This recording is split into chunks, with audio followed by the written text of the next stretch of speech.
God, I've had this years. I covered about, what were it, 1973 from Reader's Digest. Don't know, you know, I'd have been 14. But as you can see, it's all been patched up a bit and, you know, all that lot. But I love it because it's such a brilliant book. Just, you know, the drawings and everything are just fantastic. You know, this particular artist, he drew all these, and you know, so you've got brilliant descriptions. And I bought this, and you know, I'd been interested in bird watching for a long time before that, but this was like a special gift, a real, you know, a real eye opener for me. Because I wanted to identify the birds that were coming on our garden and stuff like that. And in them days, in the 70s, you know, you had a lot of birds. But this book, yeah, it was a revelation to me, and I've had it ever since. And I look at it now and again, you know, and there's that many birds in it. I mean, some of them, I mean, I don't know. I know them, I've heard of them, but like black-throated diver and red-throated diver and smew and pintail, you know, I guess you have to be near water to see them kind of birds. And it's just kind of lived with me for all these years, and couldn't do without it really. My granddad, he was a big gardener, but that was just after the war, and everybody were growing their own crops and had their allotments and stuff like that, and he just filled his garden. It weren't a big garden, and he was brilliant at growing. He had a little greenhouse with tomatoes, and he grew everything, just self-sufficient, absolutely self-sufficient. And I learnt a lot off him, but I weren't that interested in vegetables sometimes.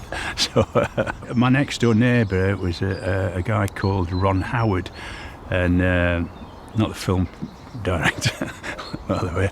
He was a lovely old guy, and he'd lived next door to our family. A lovely guy. We were always very sociable. We were always meeting up. And he taught me a lot about gardening and birds especially. You know, he was a good friend, and that's how I picked a lot of it up, I suppose. And it wasn't really till I'd finished drama school and I started working, I managed to get a place of our own, and I'd got a garden again. And then a bit more money, I got a bigger garden. It went on from there. But I did the same thing. I always put a little pond in every garden I went to, because I love ponds. I love what they attract, the frogs, all the wildlife. So the ponds have got bigger and all. There's a big one over there, like, but and now we get mallards and moorhens and kingfishers and all sorts of stuff on there. And then I had a bit more time, you know, I'd be working away, but I'd come back and I'd have gaps, and I'd quite a few gaps, so I could spend a bit more time in the garden, I suppose. When we saw this place, it was 10 years now we've been here, and used to live in London. I had quite a nice garden there, but we saw this place, and it's got a few acres, and it was an opportunity for me to plan out a real wildlife garden, and I had time and I had space. I could, you know, really sit down and plan out what I wanted and where. You know, I made a lot of mistakes, you know, over the years, and like we all do, I suppose, but I mean, in gardening.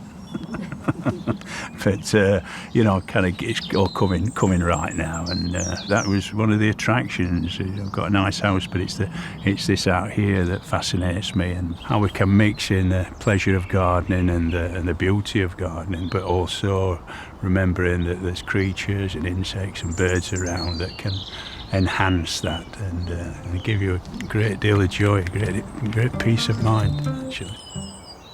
You can see up there, that's an owl box.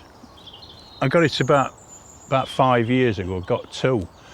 I'm not quite sure what's in that, because if there's owls, you know, it's hard to see because they always come out at night, don't they? So, you know, I'm not sure what's been in that. I think there might be jackdaws in it, or pigeons, and sometimes you get squirrels in it stuff. But like I say, it's been up there about 5 years. I've got another one, which is further down the garden, towards the pond, and that's exactly the same as that, and that had kestrels in it about 2 years ago. which were fantastic, you know, and they brought up the chicks and they were hunting and bringing mice and stuff like that, and it was just brilliant to think, you know, that you never imagined you'd get a kestrel nesting in your garden, you know, and having little ones. I used to have a couple of friends. My friend he was called Stuart Oxlade, and another one called Michael Ragg, and others. And so we really got into it, and then we became quite competitive, putting up feeders and bird tables, making nest boxes. And I once, because I was quite good at drawing and at school, painting, drawing, and I won a prize, you know, and for art, and I got I think they knew I liked bird watching, so it would cut a little book called Birdwatching in the British Isles, you know, and I was very proud of that, you know, coming first in art. And I'd always been interested in wildlife. I used to, you know, when I was very younger, you know, I was always interested in books about dinosaurs and prehistoric animals, and at one point I was thinking about being a vet, because I you know, I loved all that kind of thing. I loved learning about, you know, big cats in Africa, and I was kind of fascinated by. At that time, there was a program called, what was it called? Was it The World About Us? But it was on every Sunday night, and it went to the Serengeti, and then it went to Africa, and, you know, about the hunting dogs and the lions and giraffes and alligators, and me and my dad used to watch it, and it was kind of stuff like that got me into it, and you know, and then I started noticing the things that were around us. You know, you used to get like boxes of tea, you know, and in packets of tea you used to get cards, didn't you, about different flags of the world or cars of the world, soldiers, and then you had birds of the world, and they were only about that big, like little card, like of a greenfinch or a blackbird. And I always remember going up the garden and putting them in the trees and the hedges, because I thought the other birds might be attracted to them, and it might encourage them to nest and you know, and come onto our garden. I think my mum and my dad said, I don't think you're going to have much luck with that, Sean. I must have been very young, so it must have started early, this fascination with birds.